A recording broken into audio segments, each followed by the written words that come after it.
Israel round up several Palestinians in West Bank raids. Kuwait appoints first ambassador to Palestine. Syria car bomb kills 8 civilians in Afrin in June 14. Russian airstrike killed 5 civilians in Idlib, Syria.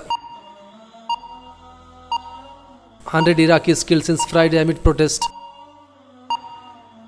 UAE hands over Yemen's Aden to Saudi and withdraw troops. Turkey criticized Arab coalition over civilian casualties in Yemen. Libya Haftar forces attack Misrata Air College. Boko Haram gunmen killed 12 Nigerian soldiers. Germany mosque evacuated over bomb threat.